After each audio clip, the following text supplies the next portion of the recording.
एक बार फिर हम लोग अपने कुछ टॉपिक्स के साथ चीजों को आगे बढ़ाएंगे और आज हम डिस्कस करने वाले हैं NCERT mathematics class 10 chapter 3 exercise 3.2 के कुछ छोटा सा इंट्रोडक्शन करेंगे। हम लोग चीजों को जानेंगे, उसके बाद हम उसके एक्सरसाइज की बातें करेंगे। उसके एक्सरसाइज में किस टाइप के क्वेश्चंस है उसकी हम बहुत अच्छे तरीके से एक अच्छे लेवल पे चीजों को समझेंगे। ठीक है, तो हमारे पास टॉपिक है आज जो हम 3.2 का इंट्रोडक्शन करने वाले हैं, वो हम किस पे करेंगे? Graphical method of solution of pair of linear equation in two variable. ठीक है, pair of linear equation in two variables.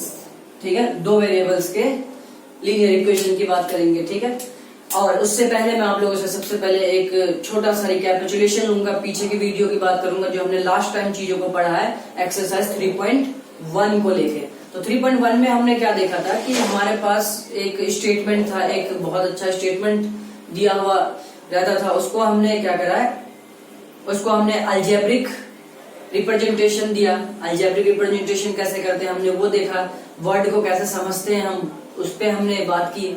ठीक है, और उसके बाद हमने एक और टॉपिक भी वहां पे देखा कि ग्राफिकली रिप्रेजेंटेशन कैसे करते हैं किसी भी pair of linear equation in two variable की। ठीक है, तो मैं आप लोगों से सबसे पहले अब यहाँ की अगर हम बात करते हैं तो हम यहाँ पे पेयर में पढ़ रहे हैं। पेयर में लीनियर इक्वेशन हम किस में पढ़ रहे हैं? पेयर में, मतलब काउंटिंग में दो, है ना, काउंटिंग में दो।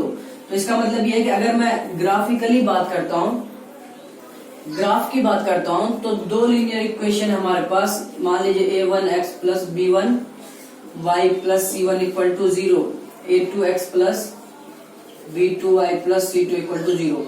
मान लेते हैं हमारे पास कोई दो, ये जनरल मैंने लिख दिया, general pair of linear equation in two variable में लिख दिया है। तो हम जब इसको रिप्रेजेंट करने लग रहे होते हैं यहाँ ग्राफ पे, तो हमें क्या करना पड़ता है?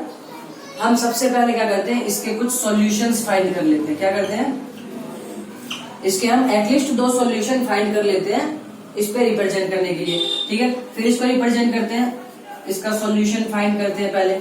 ठीक है, इसको रिप्रेजेंट करने के लिए इसके सॉल्यूशन फाइंड करते हैं। तो इसका मतलब साफ साफ ये हो गया कि इन दोनों के जब हम ग्राफिकल रिप्रेजेंट करेंगे तो दो स्ट्रेट लाइन कहीं ना कहीं हमें मिल रहा होगा। अब बात यहाँ पे ये आता है कि वो दो लाइन इस कोऑर्डिनेट्स पे, इस एक्स वाई प्लेन पे किस किस तरह का बिहेव करता है। ठीक है, वो तो हमें ग्राफ ड्रॉ करने के बाद पता चलेगा कि दोनों लाइन आपस में इंटरसेक्ट कर रहा है, या दोनों लाइन एक दूसरे के पैरेलल है, या दोनों लाइन एक दूसरे के कोइंसिडेंस है।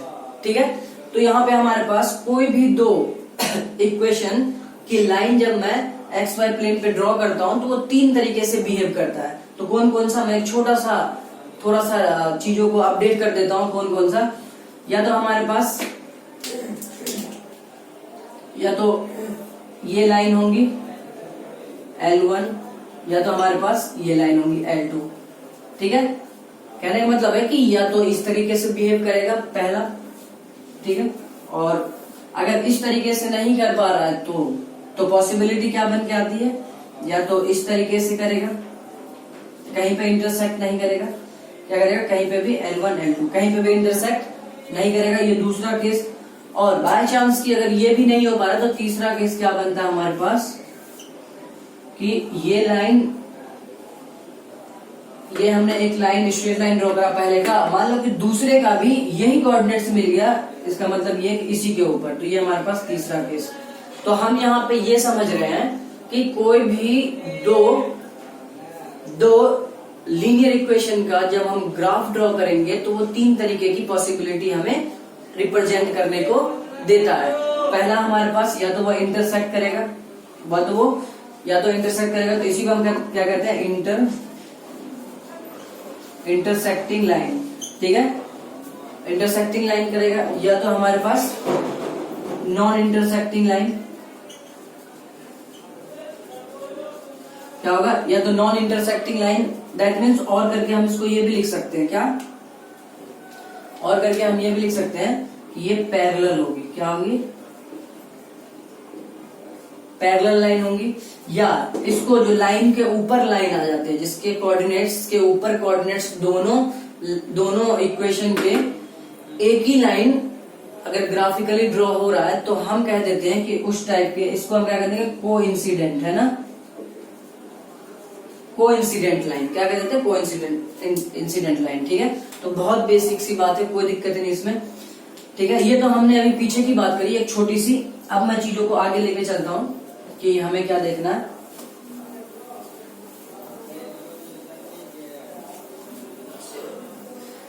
तो हम लोग देखते हैं अब कि ग्राफिकल मेथड ऑफ सॉल्यूशन, है ना, method of solution of pair of linear equation. अब एक बात पहले मैं आप लोगों को बता दूं, अगर हमारे पास pair of linear equation in two variable है, अगर पेयर में है तो उसके सॉल्यूशंस भी होंगे, उसके क्या होंगे, सॉल्यूशंस भी होंगे। कौन से कंडीशन में कितने सॉल्यूशन होंगे उसके बारे में हम लोग बात करेंगे। तो कह रहा है कि ग्राफ के अकॉर्डिंग बताओ मुझे कि ग्राफ देख के, ठीक है, जो भी दो इक्वेशन के ग्राफ बनेंगे हमारे पास, उस ग्राफ को देख के बताओ कि उस पेयर ऑफ लीनियर इक्वेशन के कितने सॉल्यूशंस होंगे। ठीक है, तो मैं आप लोगों को सबसे पहले एक छोटा सा अपडेट ये भी कराना चाहता हूं कि यहाँ पे अगर हमारे पास एक XY प्लेन है, ठीक है, तो हम लोगों के पास मान लो अगर यहाँ से लाइन जाती है एक दूसरे को अगर इंटरसेक्ट कर रही है, इंटरसेक्ट, तो जहां पे भी ये दो लाइन एक दूसरे को इंटरसेक्ट कर रही है, दैट मीन्स कि यहाँ पे कुछ ना कुछ कोऑर्डिनेट्स होंगे। इस पॉइंट पे कोई ना कोई कोऑर्डिनेट्स होंगे ही होंगे। ठीक है, और यही कोऑर्डिनेट्स क्या होंगे, XY ही क्या होंगे, इसके सॉल्यूशन होंगे। किसके, इस pair of linear equation in two variable के क्या होंगे, ये सॉल्यूशन होंगे। दैट मीन्स कि हमें इससे एक बात ये पता चलती है कि अगर कोई दो स्ट्रेट लाइन आपस में इंटरसेक्ट करता है तो उसके मैक्सिमम कितने सॉल्यूशंस हो सकते हैं, सिर्फ एक सॉल्यूशन होंगे। कितने, एक, क्योंकि ये एक जगह पे इंटरसेक्ट कर रहा है। तो दो लाइन जितनी जगह पे इंटरसेक्ट करेगा वो उसके पास उतने ही सॉल्यूशंस होंगे। तो हम ग्राफिकली बता सकते हैं, अगर किसी का ग्राफ ऐसा बनता है तो हमसे पूछा जाए कि बताओ इसके सॉल्यूशंस कितने हैं, तो हम लोग बताएंगे एक जगह इंटरसेक्ट कर रहा है, तो हम लोग इजीली बोल पाएंगे कि ये इसके सॉल्यूशंस, एक सॉल्यूशन है, यूनिक सॉल्यूशन है। ठीक है, और वो यूनिक सॉल्यूशन के कोऑर्डिनेट्स क्या होंगे, तो ये x और y, यहाँ पे जो भी x और y होगा वही उसकी वैल्यू होगी। इसके भी यहाँ पे हम क्वेश्चंस भी कर रहे होंगे बहुत अच्छे तरीके से। ठीक है, अगर हम एक दूसरी पॉसिबिलिटी की बात करते हैं कि दूसरी पॉसिबिलिटी से हम कैसे पता करेंगे कि इसके सॉल्यूशंस कितने हैं, तो दूसरी पॉसिबिलिटी हम मान लेते हैं ये हमारे पास हमने जो ड्रॉ करा L1 L2 लाइन, हमने जो दो ग्राफिकली रिप्रेजेंट किया है, ठीक है, तो ये देख के मुझे बताओ कि इसके कितने सॉल्यूशंस होंगे, है ना, उस पेयर ऑफ लीनियर इक्वेशन के कितने सॉल्यूशन होंगे। तो मैंने अभी क्या कहा था कि जब भी मुझे सॉल्यूशंस किसी दो लाइन का निकालना है तो वो दो लाइन एक दूसरे को जितनी जगह पे इंटरसेक्ट करेंगी उतने ही उसके सॉल्यूशंस होंगे। इसके सॉल्यूशंस कितने होंगे, वन यूनिक होंगे ना, यूनिक सॉल्यूशन। एक जगह इंटरसेक्ट कर रहा है, एक यहाँ पे कहीं पे इंटरसेक्ट कर रहा है क्या, नहीं।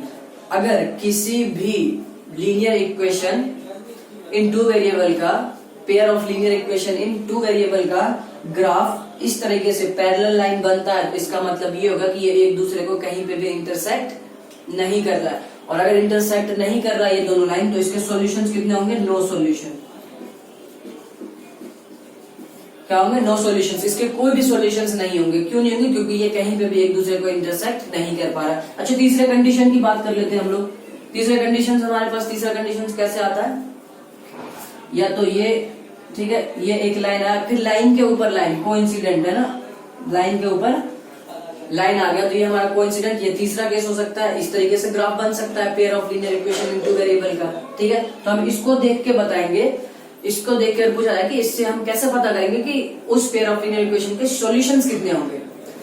तो मैंने क्या कहा था कि कोई भी दो लाइन जितनी जगह पे इंटरसेक्ट करता है वो उसके उतने ही सॉल्यूशन होंगे। इसके कितनी जगह पे इंटरसेक्ट कर रहा है, लाइन के ऊपर लाइन, सीधी बात है। यहाँ पे भी इंटरसेक्ट, यहाँ पे भी, यहाँ पे भी, यहाँ पे भी, यहाँ पे भी, यहाँ पे भी, यहाँ पे भी, और यहाँ पर भी, मतलब बहुत सारी जगह एक दूसरे को इंटरसेक्ट कर रहा है ये। ठीक है, तो इसका मतलब ये हो गया कि इसके इनफाइनाइट मेनी सॉल्यूशंस होंगे। क्या होंगे, इनफाइनाइट मेनी सॉल्यूशन। क्या होंगे, इनफाइनाइट मैनी सॉल्यूशन, बहुत सारे सॉल्यूशंस होंगे। क्यों होंगे, क्योंकि दो लाइन जो है इसके, दोनों लाइन एक दूसरे के ऊपर ही है, तो मतलब सब जगह पे इंटरसेक्ट करते हुए वो निकल रहा है एक दूसरे को, ठीक है। तो इसलिए हम कह सकते हैं कि इसके इनफाइनाइट मैनी सॉल्यूशन होंगे। तो यहाँ से हमारे पास एक बात निकल के आती है, मैं सारी बात लिखवाऊंगा अभी आप लोगों को, बेहतर आप लोग फिलहाल वीडियो को मैं जो कह रहा हूँ उसको बहुत ध्यान से सुन ले, और क्वेश्चन जब हम करेंगे ना तो बहुत अच्छे तरीके से चीजों को समझ भी रहे होंगे, ठीक है। तो इससे हमें एक बात पता चलती है कि अगर कोई pair of linear equation in two variable का ग्राफ इंटरसेक्ट करता है तो उसके एक सॉल्यूशंस होंगे, ठीक है। और अगर कोई भी पेयर ऑफ लीनियर इक्वेशन का ग्राफ पैरेलल होता है तो उसके नो सॉल्यूशंस, एक भी सॉल्यूशंस नहीं होंगे। और अगर कोई किसी पेयर ऑफ लीनियर इक्वेशन का ग्राफ क्या करता है, कोइंसिडेंट करता है, क्या होता है, कोइंसिडेंट लाइन होती है उसकी, तो उसके कितने सॉल्यूशंस होते हैं, इनफाइनाइट मैनी सॉल्यूशंस, ठीक है। तो इतनी सी बात आप लोग समझ पा रहे होंगे। तो हमने यहाँ पे एक बात सीख ली है कि पेयर ऑफ लीनियर इक्वेशन का ग्राफिकली रिप्रेजेंट करने के बाद उसके कितने सॉल्यूशंस होंगे हम वहां से बता सकते हैं, और कौन से होंगे वो भी हम बता सकते हैं, ठीक है। तो हम लोग इसी बिहाफ पे अपने क्वेश्चंस को लेके चलेंगे। तो हम लोग स्टार्ट करते हैं अपने एक्सरसाइज की बातें। उससे पहले मैं छोटी सी एक और बात करूंगा आप लोगों से।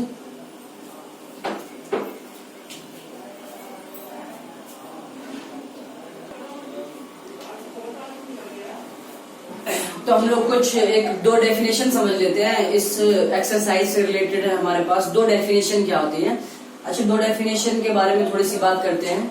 तो वो दो डेफिनेशन है कौन सा हमारे पास, वो देखते हैं हम। सबसे पहला हमारे पास है consistent pair of linear equation. Consistent क्या होता है, ठीक है, pair of linear equation in two variable का कंसिस्टेंट सॉल्यूशन कौन सा होता है, हम वो बारी बात करेंगे, ठीक है। कंसिस्टेंट और इनकंसिस्टेंट ये दो बातें हैं, ठीक है। तो कंसिस्टेंट कब होंगी और इनकंसिस्टेंट कब होंगी, ये हम थोड़ा सा पहचान लेते हैं चीजों को, ठीक है। तो मैंने डेफिनेशन इसका लिखा है कि if a pair of linear equation in two variables is said to be consistent कहा जाएगा कब, if it has at least one solution, ठीक है। तो वो pair of linear equation consistent होगा, फिर से मैं कह रहा हूं ध्यान से समझिएगा कि वो pair of linear equation in two variable consistent solutions होंगे जब उस पेयर ऑफ लीनियर इक्वेशन के कम से कम, क्या कह रहा है, एटलीस्ट कम से कम एक सॉल्यूशंस होंगे ही होंगे, तब जाके हम उसको क्या कह पाएंगे, वो कंसिस्टेंट सिस्टम है, ठीक है। आप सिस्टम बोलिए कोई प्रॉब्लम नहीं, सिस्टम से इंट्रोड्यूस किया गया है, ठीक है। वो क्या हमारे पास कंसिस्टेंट है। तो अब हम बात कर लेते हैं कि हमारे पास तीन केस है, एक इंटरसेक्ट लाइन का, इंटरसेक्टिंग लाइन, दूसरा पैरेलल लाइन और तीसरा कोइंसिडेंट लाइन, ठीक है। ये तीन केस है हमारे पास। देखते हैं कि ये तीनों केस कौन सा किस में जाता है, ठीक है। इन्हीं दोनों में वो तीनों को जाना होगा, कैसे हम देख लेते हैं। तो सबसे पहली बात हम क्या करते हैं कि यहाँ पे लिख लेते हैं, हमने यहाँ लिख लिया है कि पहला केस क्या है, इंटरसेक्टिंग लाइन, ठीक है। दूसरा केस क्या है हमारे पास, पैरेलल, और तीसरा क्या है हमारे पास, कोइंसिडेंट, ठीक है। तीन तरीके का केस है हमारे पास। देखते हैं कौन सा केस किस में जाता है। तो इसके अकॉर्डिंग, इसके डेफिनेशन के अकॉर्डिंग ये क्या कह रहा है कि जिस भी पेयर ऑफ लीनियर इक्वेशन के सॉल्यूशंस एटलीस्ट वन हो जाए तो वो कंसिस्टेंट हो जाएगा। अच्छा, इंटरसेक्टिंग लाइन में जो हमारे पास ग्राफ ड्रॉ होता है उसमें कितने सॉल्यूशन होते हैं, अभी मैंने थोड़ी देर पहले बताया था, उसके एक सॉल्यूशंस होते ही होते हैं, क्या यूनिक सॉल्यूशन होते हैं। तो इसका मतलब ये हो चुका है कि ये हमारे पास कंसिस्टेंट होंगी, बिल्कुल होंगी ये, ठीक है। कंसिस्टेंट होगा ये हमारे पास, क्योंकि इसके पास एक सॉल्यूशन तो है और ये अपनी डिमांड यही तो कर रहा है कि एक सॉल्यूशन जिस पे होगा वो कंसिस्टेंट हो जाएगा, ठीक है। दूसरा, पैरेलल में मुझे बताइए कि इस पैरेलल लाइन जो ग्राफ ड्रॉ करता है तो उसके कोई सॉल्यूशंस होते हैं क्या, उसके सॉल्यूशंस नहीं होते, नो सॉल्यूशन। अगर नो सॉल्यूशन है दैट मीन्स कि ये कंसिस्टेंट नहीं होगा।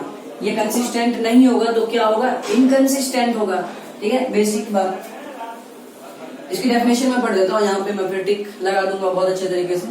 क्या कह रहा है कि इनकंसिस्टेंट क्या कहता है कि a pair of linear equation in two variable is said to be inconsistent if it has no solution.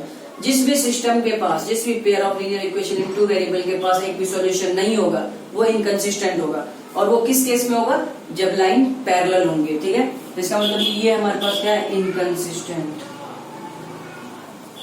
ठीक है, कोइंसिडेंट बताओ, कोइंसिडेंट किस में आएगा, कंसिस्टेंट में या इनकंसिस्टेंट में। इनकंसिस्टेंट तो कहता है कि उसके एक भी सॉल्यूशन नहीं है, वो हमारा इनकंसिस्टेंट हो जाएगा। जिसके सॉल्यूशन से एक भी है वो कंसिस्टेंट हो जाएगा। तो इसके तो इनफाइनाइट सॉल्यूशंस है और इसको क्या चाहिए, एटलीस्ट एक। ठीक है, तो इनफाइनाइट सॉल्यूशंस है, तो इसका मतलब ये क्या हो जाएगा हमारे पास, कंसिस्टेंट।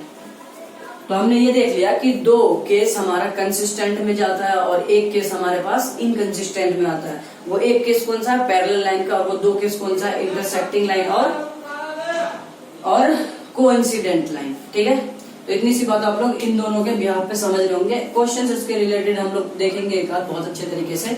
तो आप इस बात को बहुत अच्छे तरीके से समझ रहे होंगे, इसे लिख भी लीजिए आप लोग, अच्छे तरीके से नोट कर लीजिए। ठीक है, हम लोग चलते हैं अपने नेक्स्ट टॉपिक की तरफ, नेक्स्ट चीजों को लेकर आगे।